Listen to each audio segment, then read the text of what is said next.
السلام علیکم ورحمۃ اللہ وبرکاتہ نحمده ونصلي على رسوله الكريم اما بعد اعوذ باللہ من الشیطان الرجیم بسم اللہ الرحمن الرحیم وقال ربكم ادعوني استجب لكم ان الذين يستكبرون عن عبادتي سيدخلون جہنم داخرین۔ صدق اللہ مولانا العظیم۔ محترم سامعین، دعا بہت بڑی عبادت ہے۔ دعا کے متعلق چند احادیث پیش کر رہا ہوں، سنیں اور عمل کریں۔ ابھی میں نے سورہ مومن کی ایک آیت کریمہ تلاوت کیا جس میں اللہ تبارک و تعالی ارشاد فرما رہے ہیں، وَقَالَ رَبُّكُمْ ادْعُونِي أَسْتَجِبْ لَكُمْ، اور تمہارے رب نے فرمایا تم مجھے پکارو میں تمہاری دعا قبول کروں گا۔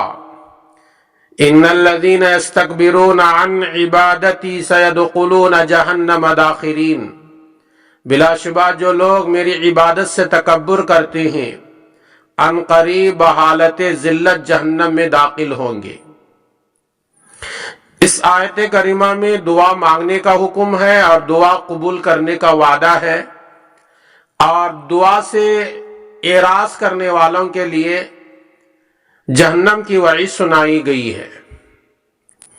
دوستو، دعا کے لفظی معنی ہی پکارنا، اور اکثر استعمال کسی حاجت اور ضرورت کے لیے پکارنے میں استعمال ہوتا ہے، اور دعا مانگنے میں جو کیفیت ہے، جو لذت ہے، اسے وہی بندے جانتے ہیں جو دعا کے طریقے پر دعا کرتے ہیں، اور دعا سراپا عبادت ہے۔ حضرت انس رضی اللہ تعالی عنہ سے مروی ہے، رسول اللہ صلی اللہ علیہ وسلم نے ارشاد فرمایا، الدعاء مخ العبادہ، ترمذی کی روایت، دعا عبادت کا مغز ہے۔ چھلکے کے اندر جو اصل چیز ہوتی ہے اسے مغز کہتے ہیں، اسی مغز کی دام ہوتے ہیں، اسی کی قیمت ہوتی ہے، اسی کی روپیے پیسے دیے جاتے ہیں۔ ویسے تو عبادتیں بہت ہیں، دعا بھی ایک عبادت ہے، اور دعا یقین سے جو بندہ مانگتا ہے اللہ تعالیٰ اسے کبھی محروم نہیں کرتا۔ نبی اکرم صلی اللہ علیہ وسلم کی ایک دوسری حدیث ہے، آپ صلی اللہ علیہ وسلم نے ارشاد فرمایا، من لم يسأل اللہ یغضب علیہ، جو آدمی اللہ سے سوال نہیں کرتا، دعا نہیں مانگتا، اللہ اس سے ناراض ہوتا ہے۔ اور دنیا کا معاملہ بالکل برعکس ہے، ایک آدمی کسی سے کوئی چیز مانگتا ہے تو ایک دو بار دے دیتا ہے، تیسری چوتھی بار آدمی ناراض ہو جاتا ہے۔ لیکن اللہ کا معاملہ یہ ہے، جو بندہ اللہ سے جتنا مانگتا ہے، جتنا سوال کرتا ہے، اللہ اتنا خوش ہوتے ہیں، اور جو بندہ اللہ سے نہیں مانگتا، اللہ سے سوال نہیں کرتا، اپنے حاجتیں اللہ کے دربار میں پیش نہیں کرتا، اپنی درخواست اللہ کے دربار میں حاضر نہیں کرتا، اللہ اس سے غصہ ہوتے ہیں۔ اس لیے دعا کا اہتمام ضروری ہے۔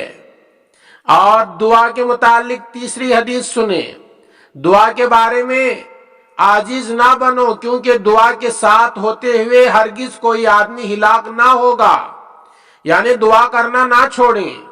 حضرت قتادہ رضی اللہ تعالیٰ عنہ نے کعب بن احبار سے نقل کیا ہے، پہلے زمانے میں یہ خصوصیت انبیاء کرام کی تھی، ان کو اللہ تعالیٰ کی طرف سے حکم ہوتا تھا، آپ دعا کریں میں قبول کروں گا۔ امت محمدیہ کی یہ خصوصیت ہے، یہ حکم تمام امت کے لیے عام کر دیا گیا ہے۔